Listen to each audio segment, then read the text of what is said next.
Bom dia, boa tarde e boa noite.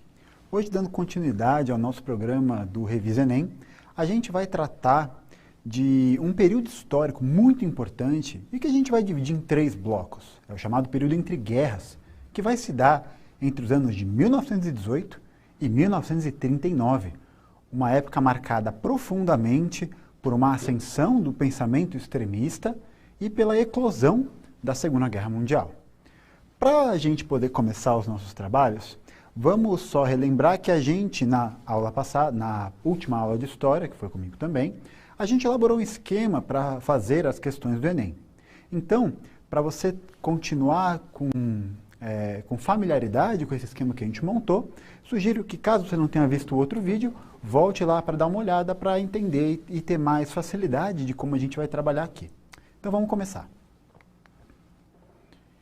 Então, gente, é importante que a gente tenha em mente que esse período entre guerras, ele foi um período de muitas mudanças dentro do cenário geopolítico global. Os 21 anos que se deram entre a Primeira Guerra Mundial e a Segunda vão marcar muito a história da humanidade ocidental, e essa humanidade ocidental enfrentou crises severas e viu a ascensão de algumas ideias e de alguns pensamentos que permanecem vivos até os dias de hoje e que mudaram a forma como a gente enxerga o mundo.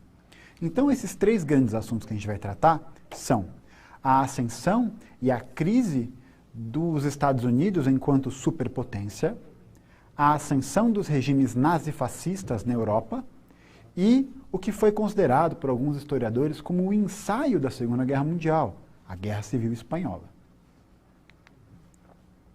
Então, só relembrando, a gente vai fazer aquele esquema de resolução de questões, em que a gente vai primeiro ler o enunciado, para poder depois ler as alternativas, e se precisar, a gente volta ao texto. E aí, depois das questões, eu explico com mais profundidade os assuntos. Então, vamos lá. Vamos começar lendo pelo enunciado, essa questão do Enem de 2017. A Grande Depressão Econômica, que se abateu nos Estados Unidos e se alastrou pelo mundo capitalista, deveu-se ao...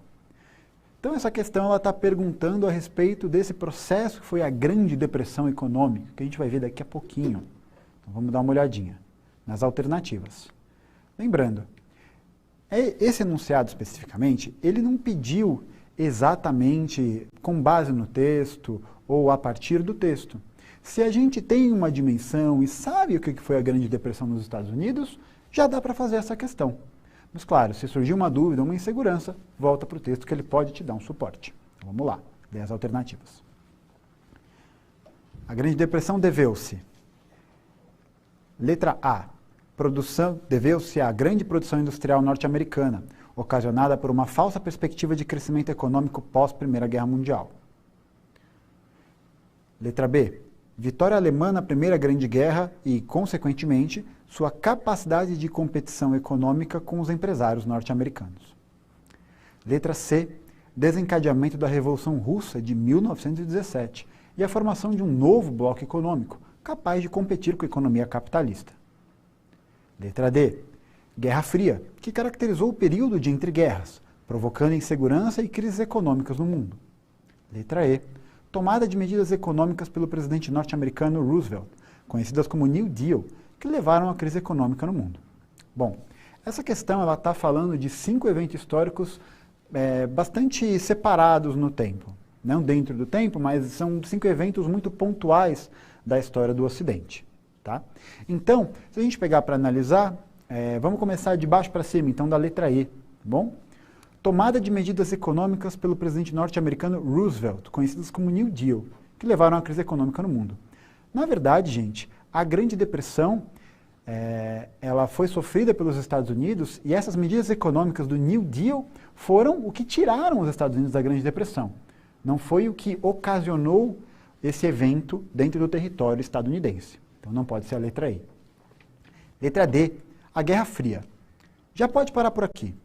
A Guerra Fria é um evento que vai acontecer, e isso só para a gente ter uma dimensão, vou colocar aqui, o que a gente chama desse período de Guerra Fria vai se dar entre os anos de 1945 ao final da Segunda Guerra Mundial, então não é nem no período entre guerras, até o ano da queda da União Soviética, em 1991. Tudo bem?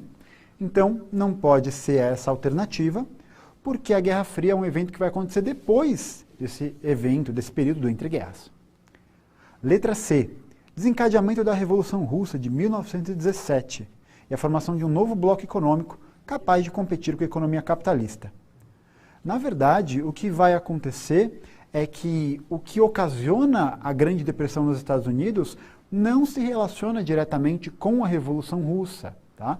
A Grande Depressão, ela acontece, aqui só para a gente ter uma dimensão, opa, esqueci do R, só para a gente ter uma dimensão aqui de datas, ela acontece em 1929.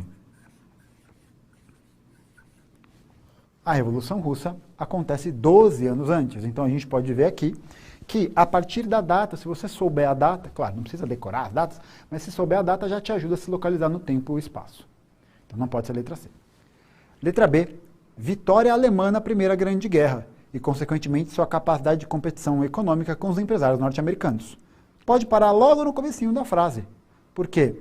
Vamos relembrar quem que foi o grupo vencedor da Primeira Guerra Mundial. Foi a Tríplice Entente, e não a Tríplice Aliança, da qual a Alemanha fazia parte. Na verdade, o resultado da Primeira Guerra Mundial acaba colocando a Alemanha como a grande derrotada, a grande prejudicada nesse processo.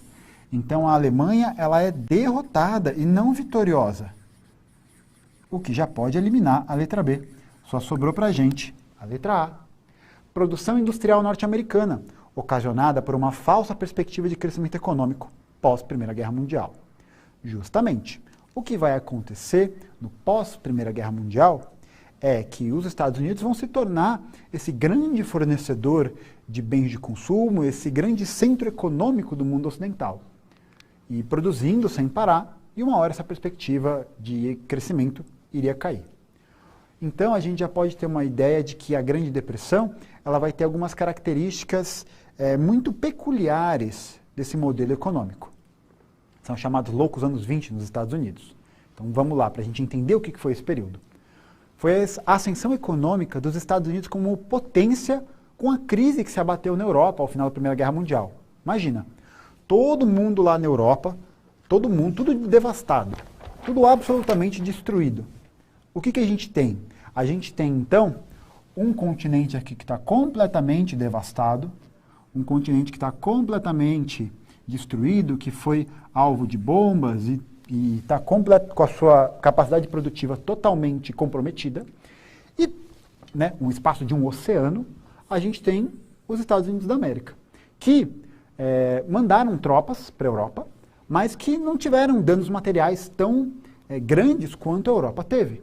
Então aqui o que a gente viu foi um aumento da produção industrial dos Estados Unidos, e como não tinha esses danos materiais, tudo paz e amor, tudo tranquilinho.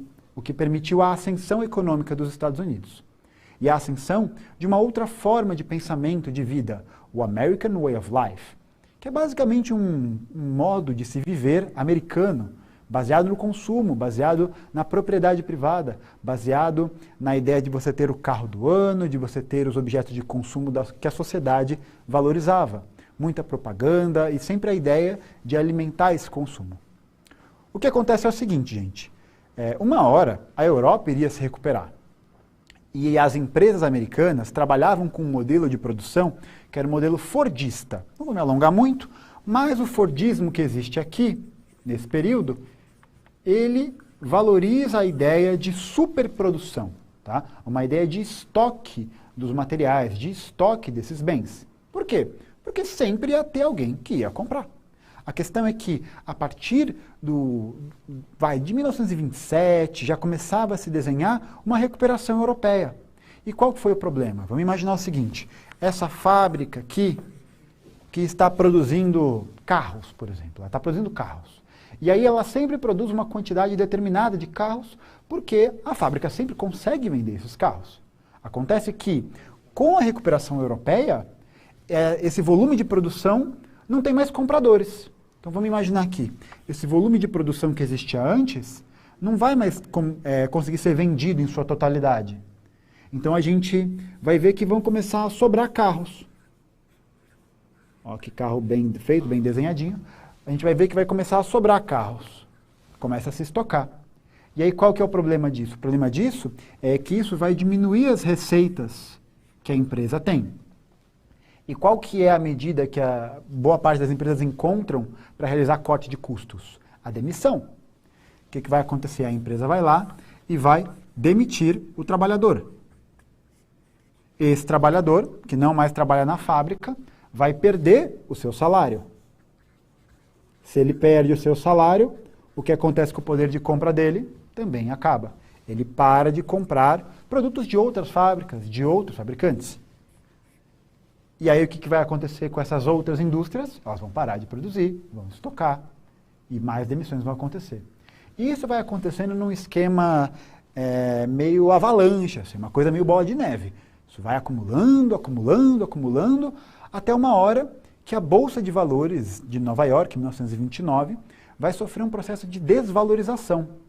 Começou a se correr rumores de que as empresas iam quebrar, que as empresas estavam muito mal financeiramente, e realmente estavam, e isso vai gerar uma grande desvalorização das ações nos Estados Unidos.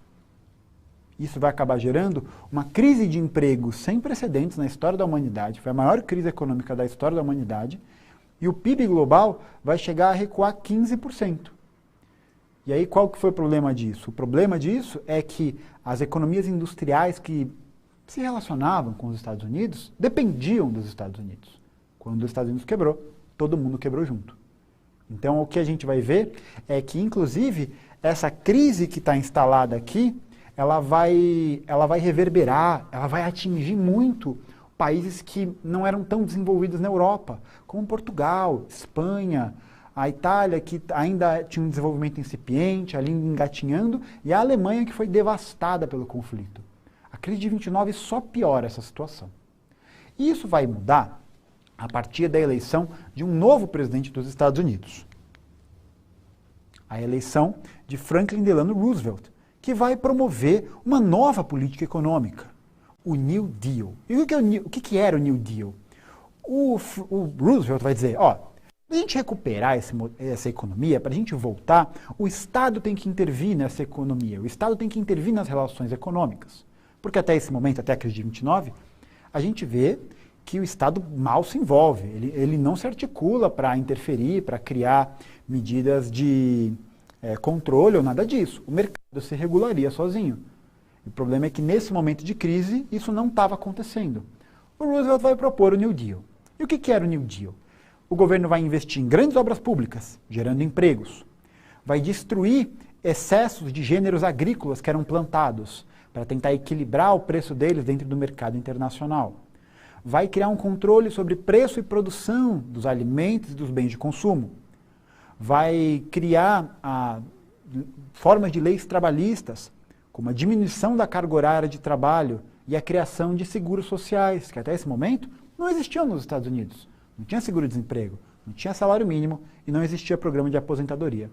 É um modelo econômico que a gente costuma chamar de keynesiano. Ele não abandona essa ideia da empresa, do consumo, mas o Estado entra, de certa forma, como um interventor para prevenir esse tipo de crise. O resultado foi que, entre 1929 e 1933, a gente já tem uma melhoria da economia estadunidense. E essa tendência foi seguida ao redor do globo. Bem? Então a gente tem aqui um modelo econômico que para os Estados Unidos vai servir como uma ferramenta, como um anzol de mudança e vai de fato ajudar os Estados Unidos a se reerguerem economicamente. Mas muitos historiadores falam que a crise mesmo só acaba no final da Segunda Guerra Mundial, que aí a gente pode falar de uma grande estabilidade econômica, mas o pior já havia passado. Dá uma olhadinha. Mais uma questão, dessa vez do Enem de 2017 também. Tendo como referência os condicionantes históricos do entreguerras, as medidas governamentais descritas objetivavam. Então, o que ele está pedindo nessa questão? Está pedindo para que a gente encontre essas medidas governamentais e qual que era o objetivo delas. Então, vamos lá. Agora a gente vai ter que ler o texto. O New Deal visa restabelecer o equilíbrio entre o custo de produção e o preço, entre a cidade e o campo, entre os preços agrícolas e os preços industriais. Reativar o mercado interno, o único que é importante, pelo controle de preços e da produção, pela revalorização dos salários e do poder aquisitivo das massas, isto é, dos lavradores e operários, e pela regulamentação das condições de emprego. Então a gente pode perceber que essas medidas governamentais tinham qual objetivo? Vamos dar uma olhadinha nas alternativas. A. Flexibilizar as regras do mercado financeiro? Não exatamente, né? Em nenhum momento ali do texto ele falou de mercado financeiro, então a gente poderia descartar. Letra B. Fortalecer o sistema de tributação regressiva. Nesse caso, essas medidas não estão levantando aspectos a respeito desse sistema tributário regressivo. Então, não faz parte, não poderia ser essa alternativa também. Letra C. Introduzir os dispositivos de contenção creditícia. O que é isso? É introduzir formas de eliminar o crédito.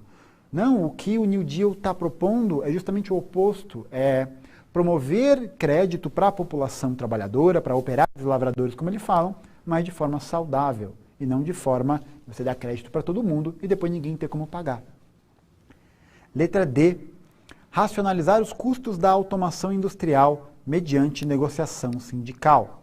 Também não. O que seria racionalizar os custos, né? Racionalizar os custos, nesse caso, seria fazer uma forma de gastos da produção mais efetiva. Não é o caso do que ele está tratando aqui.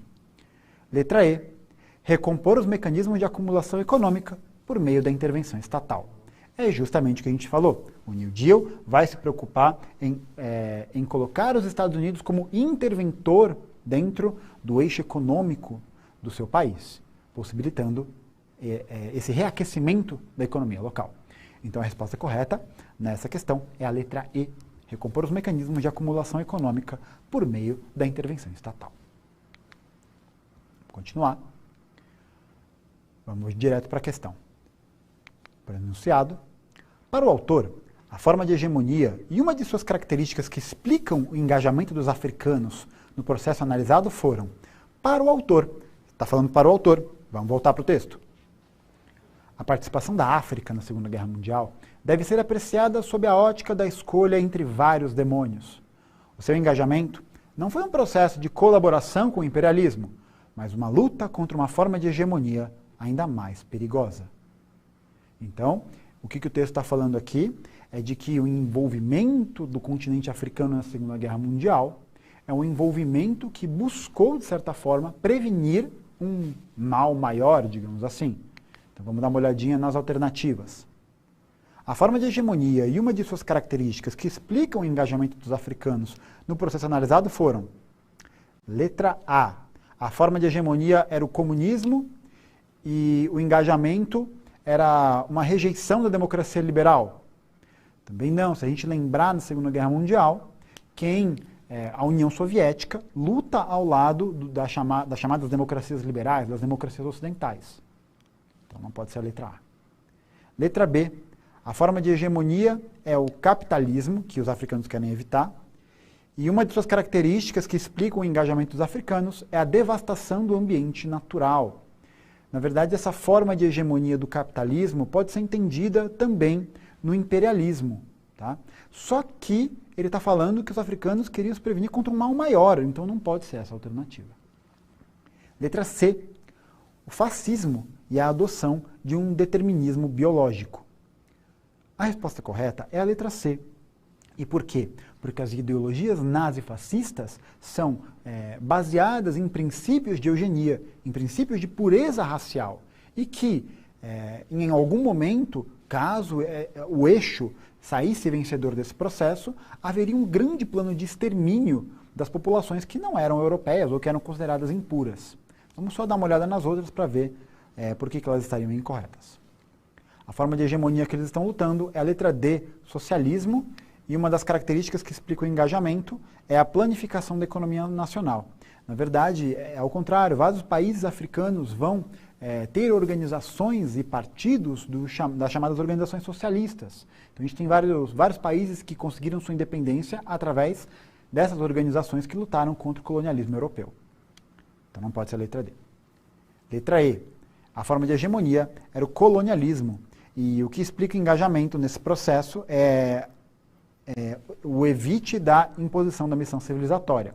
A grande questão é que o colonialismo já era praticado pelos europeus.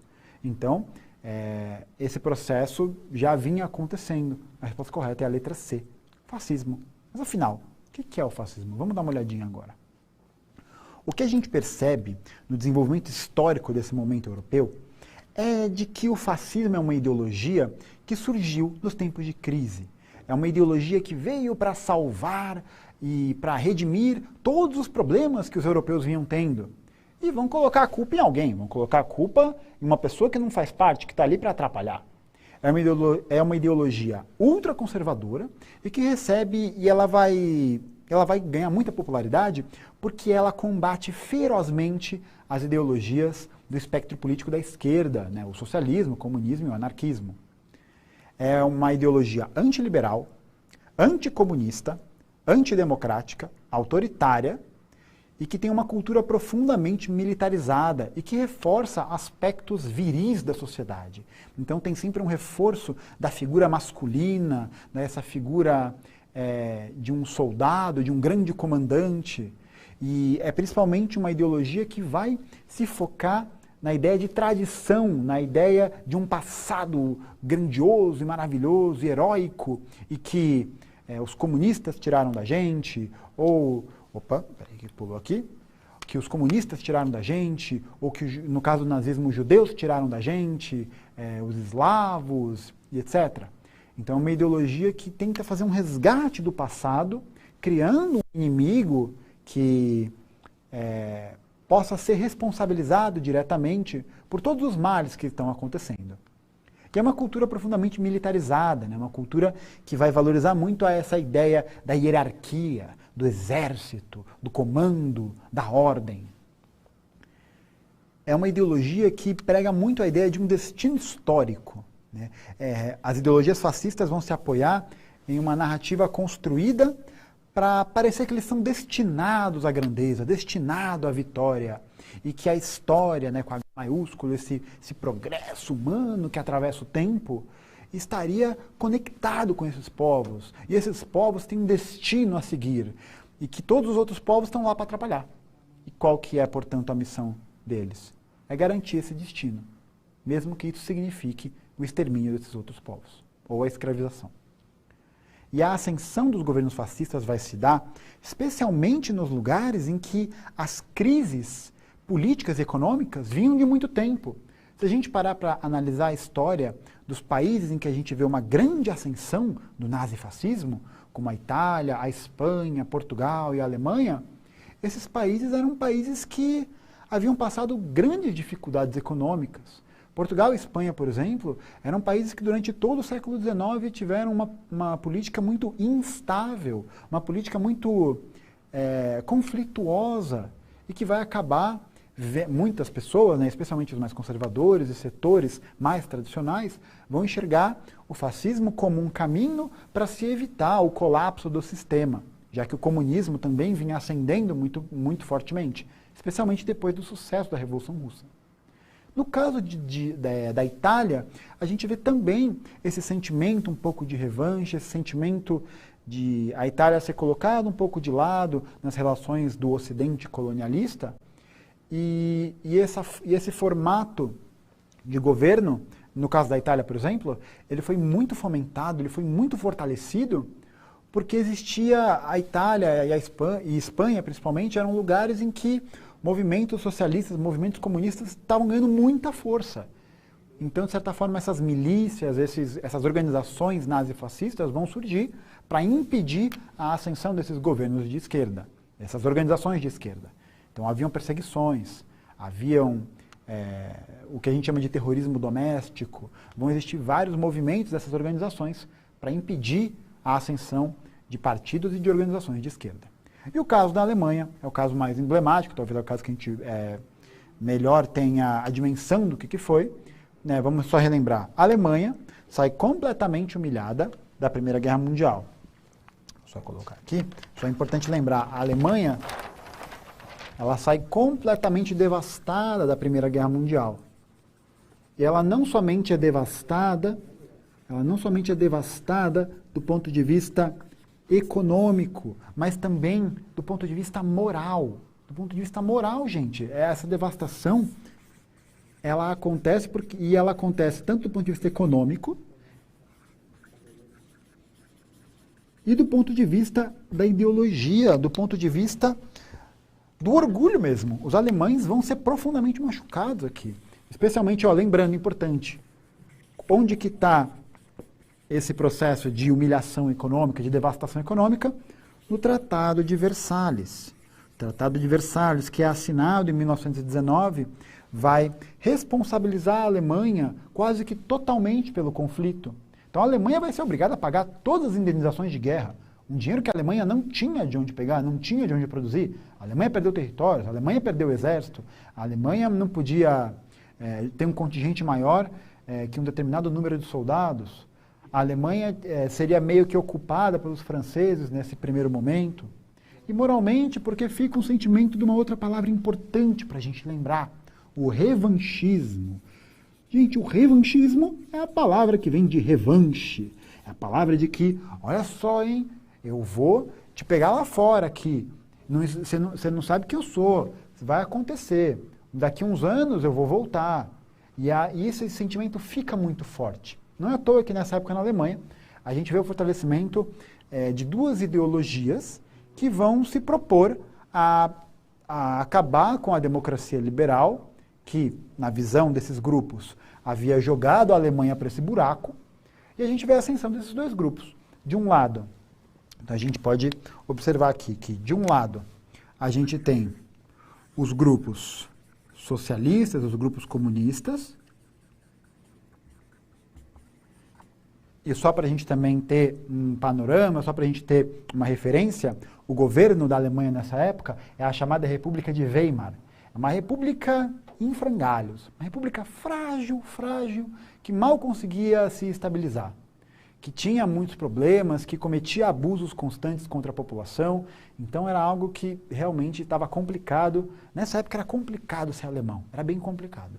A gente tem de um lado os grupos comunistas e do outro lado a gente tem essas milícias dos grupos fascistas, que na Alemanha vão ser caracterizadas pelo nazismo.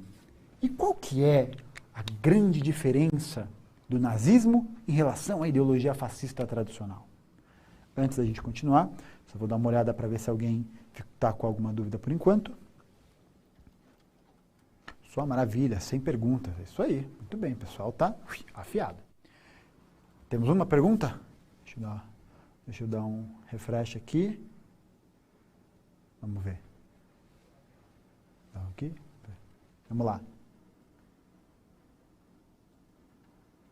Os países nórdicos europeus ensaiaram alguma ideologia extremista? O Silas Daniel perguntou. Bom, meu caro, os países nórdicos, nesse aspecto, a gente vê que existem elementos que são, especialmente atualmente, existem elementos que remetem muito a uma ideia de xenofobia, a uma ideia até de racismo ali dentro daquela estrutura social. Nesse período, a gente vê muito que praticamente toda a Europa é anticomunista, né? Depois que a gente terminar aqui, eu conto da história do rei da Dinamarca, uma história maravilhosa. Mas que a gente vê que existe um amplo movimento para se evitar a ascensão da influência soviética na Europa. Então, muitas vezes, essas organizações vão existir em vários países, né? Como existiu em todos os países da Europa, praticamente. E essas organizações tinham como principal objetivo evitar essa influência soviética. Não é diferente nos países nórdicos. A gente vê esse movimento, não sei se chega a beirar um fascismo, alguma coisa mais severa nesse sentido, mas movimentos que, de fato, têm algumas similaridades. Vamos lá?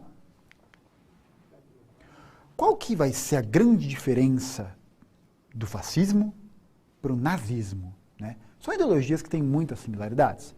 Mas o nazismo ele tem uma coisa diferente.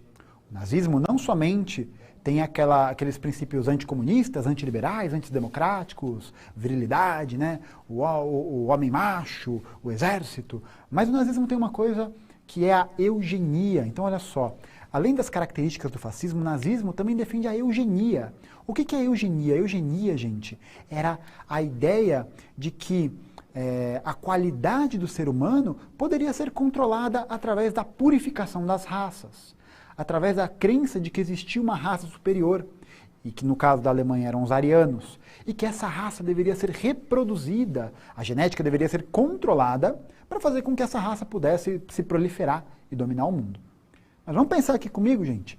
Se a gente tem uma ideia de eugenia, de uma raça pura, que se coloca num patamar acima das outras e fala, olha como a gente é especial, olha como a gente vai dominar o mundo, isso significa automaticamente, pessoal, que existem raças inferiores, de que existem raças impuras, raças que, portanto, na lógica da eugenia, são descartáveis.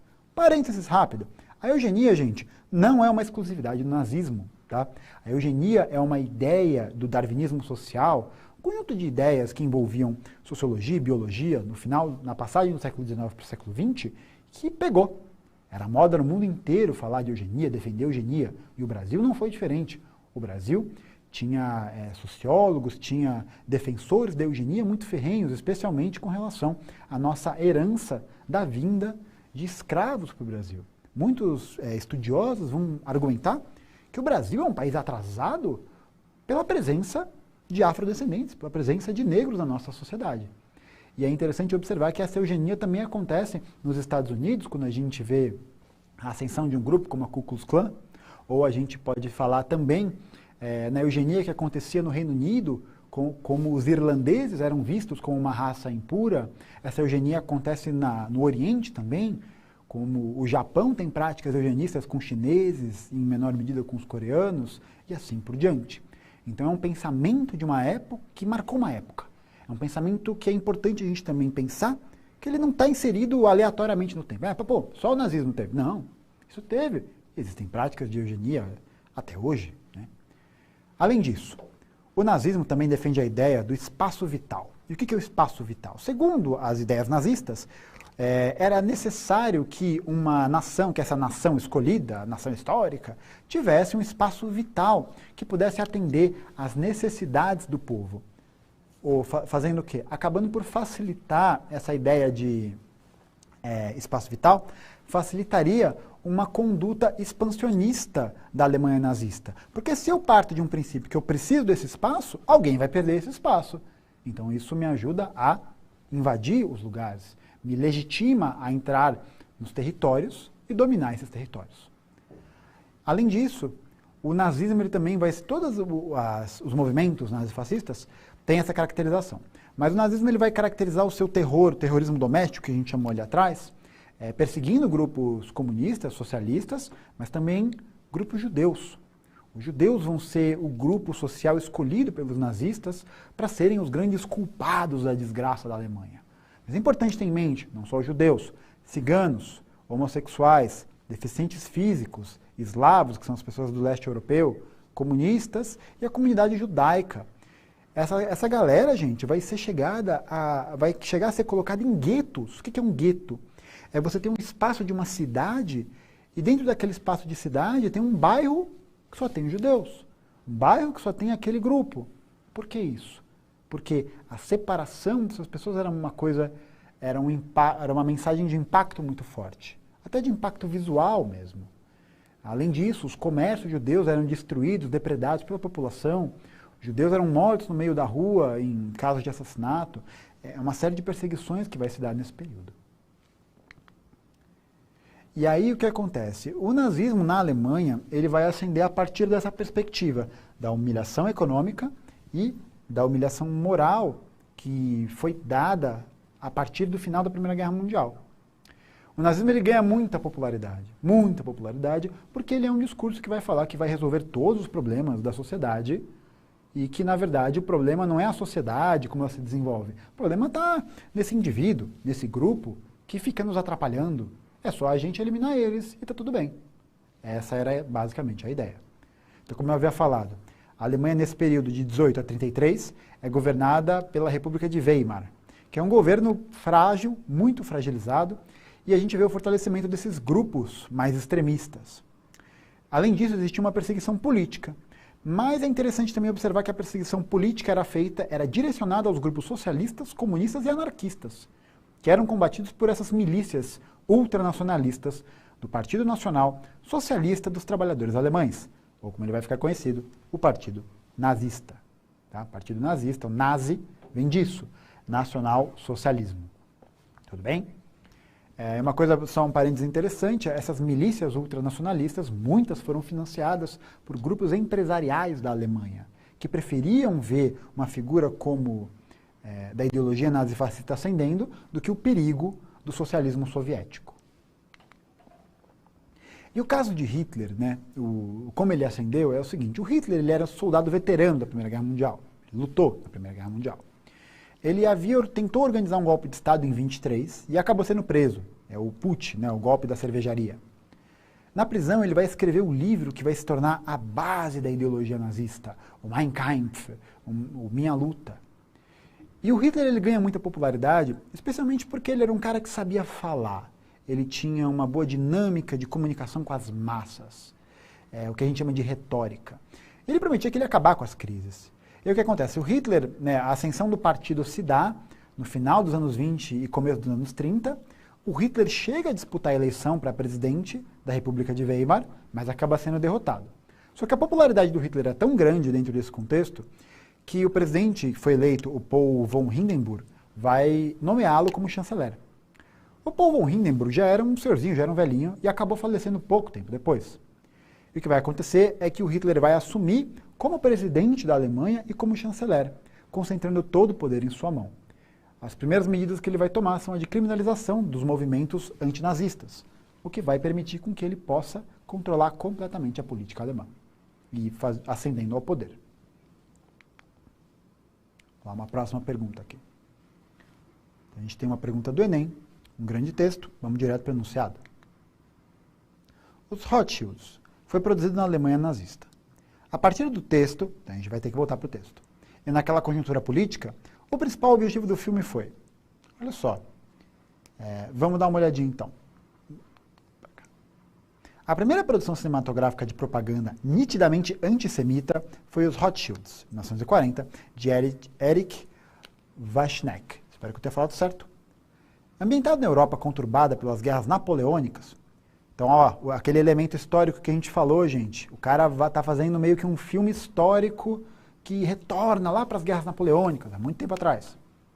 O filme mostrava como essa importante família de banqueiros judeus beneficiou-se das discórdias entre as nações europeias, acumulando fortuna à custa da guerra, do sofrimento e da morte de milhões de pessoas.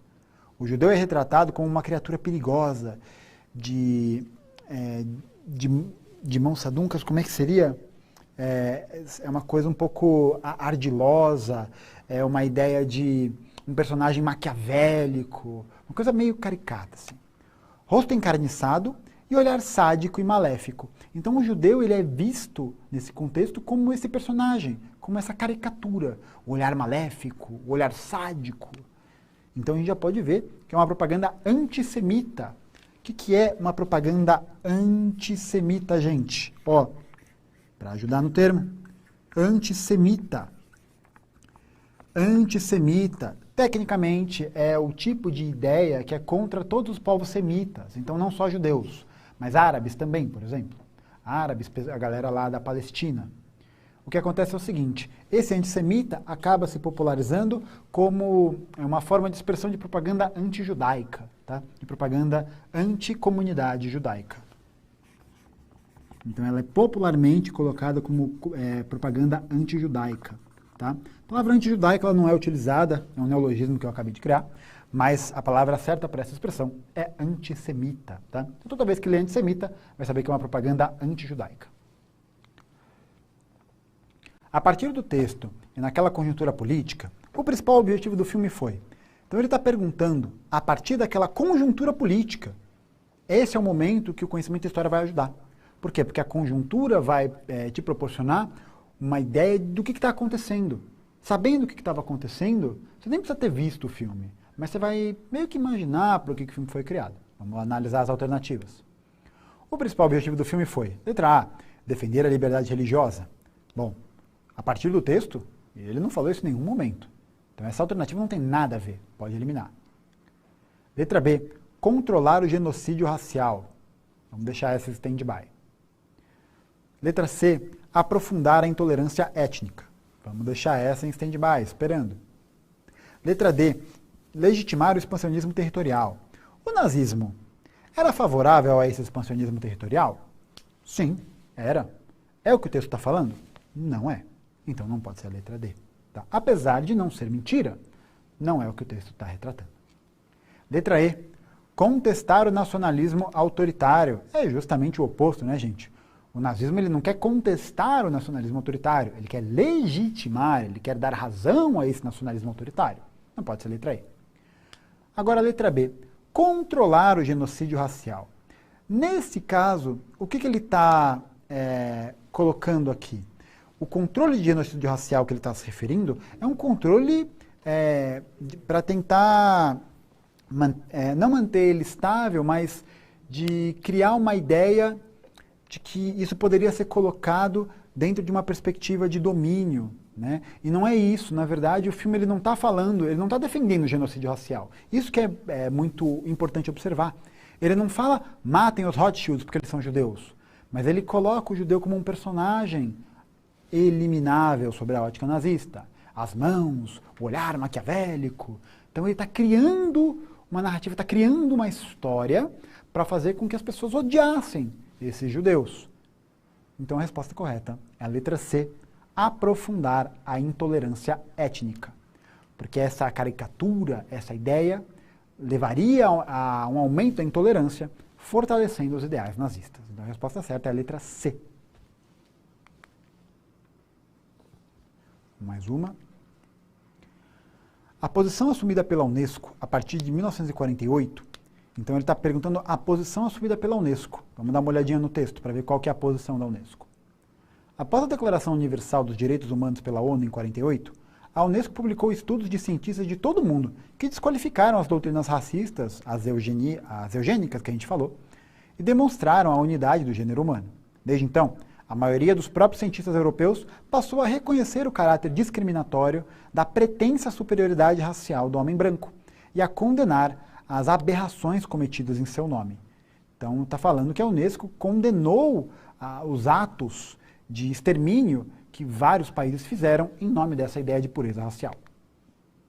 Então, a posição assumida pela Unesco a partir de 48 foi motivada por acontecimentos então recentes. 48, 3 anos depois do final da Segunda Guerra Mundial. Esses são os acontecimentos recentes. Dentre os quais se destacava, letra A, o ataque feito pelos japoneses à base militar americana de Pearl Harbor. Não, o ataque japonês ele não se relaciona com essa ideologia científica, então não poderia ser essa. Letra B, o desencadeamento da Guerra Fria e de novas rivalidades entre nações. A Guerra Fria ela não vai se dar a partir de uma conjuntura cientificista, mas de uma cultura de disputa hegemônica de poder. Letra C, morte de milhões de soldados nos combates da Segunda Guerra Mundial. Milhões morreram? Milhões morreram. Mas esses milhões não morreram sob esse pretexto científico que ele falou ali atrás, sobre essa suposta teoria científica. Então não pode ser a letra C. Letra D, execução de judeus e eslavos presos em guetos e campos de concentração nazistas. Vamos lembrar, os nazistas vão usar a ideologia científica, a ideia de uma eugenia, de uma pureza racial, para justificar o extermínio desses grupos. A letra D parece interessante. Letra E, lançamento de bombas atômicas em Hiroshima e Nagasaki pelas forças norte-americanas. Também não. O lançamento de bombas ele não está relacionado a essa ideia de pureza racial que a Unesco está se posicionando. A resposta correta é a letra D.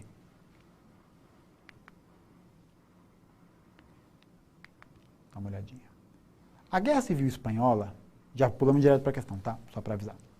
A Guerra Civil Espanhola expressou as disputas em curso na Europa na década de 30. A perspectiva política comum que promoveu a mobilização descrita foi, então vamos lembrar rapidinho, a Guerra Civil Espanhola, em resumo, foi a confrontação entre dois grupos. O governo espanhol, republicano, formado pelos democratas, pelos socialistas, pelos comunistas, pelos anarquistas, e pela chamada Falange, que foi uma organização de cunho fascista, que tem que deu um golpe de Estado, na verdade, e que vai tirar a República, os republicanos eleitos do poder. Então a perspectiva política comum que promoveu a mobilização descrita, está pedindo texto, vamos voltar. As Brigadas Internacionais foram unidades de combatentes formadas por voluntários de 53 nacionalidades dispostos a lutar em defesa da República Espanhola. Estima-se que cerca de 60 mil cidadãos de várias partes do mundo, incluindo 40 brasileiros, tenham se incorporado a essas unidades. Apesar de coordenadas pelos comunistas, as brigadas contaram com membros socialistas, liberais e de outras correntes político-ideológicas. Então, o que ele está falando? Que existia aqui um movimento, né, dessas chamadas brigadas internacionais, e essas brigadas internacionais eram compostas por comunistas, socialistas, democratas. Então era uma galera de várias origens diferentes, era uma galera formada por vários grupos diferentes. Cada fatia desse desenho aqui seria um desses grupos. E preocupados em combater o quê? Qual que é o ponto comum que eles estão combatendo? Vamos ver as alternativas. A mobilização descrita, a perspectiva política comum que promoveu essa mobilização foi, letra A, crítica ao stalinismo. Na verdade, essas brigadas internacionais, elas têm membros que são pró-stalinismo também, a ideologia que vai ser praticada por Joseph Stalin na União Soviética. Então não pode ser essa. Letra B, combate ao fascismo. Um grupo que não se envolveu com as brigadas, era justamente o grupo que estava em guerra com elas, era um grupo da Falange, o grupo da Falange Espanhola, que era também, que é um outro nome para esse grupo do fascismo espanhol. Então a resposta é a letra B, mas vamos dar uma olhadinha nas outras. Letra C, rejeição ao federalismo. Na verdade, se a gente tem aqui democratas e republicanos, a gente tem uma certa defesa da ideia de federalismo, de um governo de estados. Letra D, apoio ao corporativismo. Em nenhum momento as brigadas internacionais vão se caracterizar por via desse apoio, porque nem todas apoiavam esse modelo, o corporativismo. Letra E, promoveu a perspectiva política comum, foi a adesão ao anarquismo, também não. Se a gente tinha vários grupos de origens e ideologias diferentes, nem todos eram anarquistas, então não é esse o elo comum. O elo comum entre elas é o combate ao fascismo. E o que foi esse combate? O que foi a Guerra Civil Espanhola? A Guerra Civil Espanhola ela vai ser vista por muitos como o prólogo, sabe? Tipo, filme do Vingadores, que tem aquela cena final ali de créditos que acaba, e aí tem uma cena que mostra o vilão do próximo filme. A Guerra Civil Espanhola funcionou mais ou menos dessa maneira. Desde o século XIX, a Espanha passava por sucessivas disputas políticas, e que ficaram mais fortes no século XX. Em 23, inclusive, a monarquia espanhola, que era uma monarquia constitucional, vai instituir a ditadura do Primo Rivera, que era ligado a setores conservadores da Espanha, e vai governar até 30. Durante o regime dele, o nacionalismo e a perseguição aos comunistas e anarquistas foi muito intensa. Então a gente já vê um desenho antissocialista, anticomunista aqui, uma característica do fascismo. Em 1931, a Segunda República acaba a ditadura do Primo Rivera, e a Segunda República foi criada, ainda com essas tensões políticas latentes, pegando fogo, e o ponto máximo dessa tensão foi a declaração de guerra pelos grupos conservadores, que é essa falange espanhola. Então o que acontecia? Tinha uma república. Só que os grupos conservadores, ligados a empresários, ligados a setores conservadores da Igreja Católica, aos monarquistas, não queriam a ascensão dos comunistas e dos socialistas. Então o que eles vão fazer? Estava lá a Segunda República, linda, serelepe, saltitante existindo, e esse grupo, a chamada Falange, vai declarar guerra à Segunda República. Vai declarar guerra às organizações da Segunda República. Daí começa o período que a gente chama de Guerra Civil Espanhola. Por que Civil Espanhola? Porque vai acontecer dentro do território espanhol, entre espanhóis. Tá? Não só entre espanhóis, a gente viu brigadas internacionais, mas principalmente entre espanhóis e espanhóis. A Guerra Civil ela vai durar de 36 a 39. E a Falange, que vai ser liderada pelo general Francisco Franco, vai contar com o apoio do exército da Itália fascista, que vai chegar a mandar milícias, soldados do Mussolini do período, mas principalmente da Alemanha nazista, que já era governada pelo Hitler. O Hitler vai usar esse conflito para ensaiar a estratégia central de guerra dele, a guerra relâmpago, que era essa guerra relâmpago? Né? É a Blitzkrieg. A Blitzkrieg era basicamente, a Alemanha nazista enviava a aviação militar, bombardeava tudo.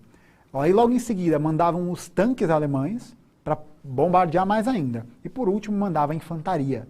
O ataque era tão rápido e tão intenso que não dava tempo das tropas se mobilizarem contra esse tipo de estratégia. É assim que, inclusive, na Segunda Guerra Mundial, o Hitler vai dominar a Polônia em uma semana e a França em 60 dias. Era uma tática de guerra devastadora. E ele vai usar a Espanha como palco de teste. Uma coisa que é interessante observar também é que outras potências, como Estados Unidos, a França, a Inglaterra, as democracias liberais do Ocidente, chegam a fazer um pacto, junto com a Itália e a Alemanha, inclusive, para ninguém vender arma para ninguém. Estaria proibido, né? Só que a Alemanha e a Itália quebram esse acordo e a Inglaterra e a França não se envolvem no conflito. Deixa os caras lá, que a gente não tem nada a ver com isso. O preço, quem vai pagar por isso vão ser os espanhóis, e vai ser um preço muito caro. O que o exército espanhol tinha da República, né, já que a Falange era composta por militares, era dessa brigada internacional. Essa brigada internacional vai contar com voluntários que vinham do mundo todo. Inclusive um deles, muito famoso, George Orwell, que é autor de livros como 1984, Revolução dos Bichos, lutou ao lado dos brigadistas internacionais na Guerra Civil Espanhola. Só uma curiosidade aí. Depois de 3 anos de conflito, a Segunda República tinha problemas de desenvolver suas estratégias militares e tinha indecisão sobre o que fazer.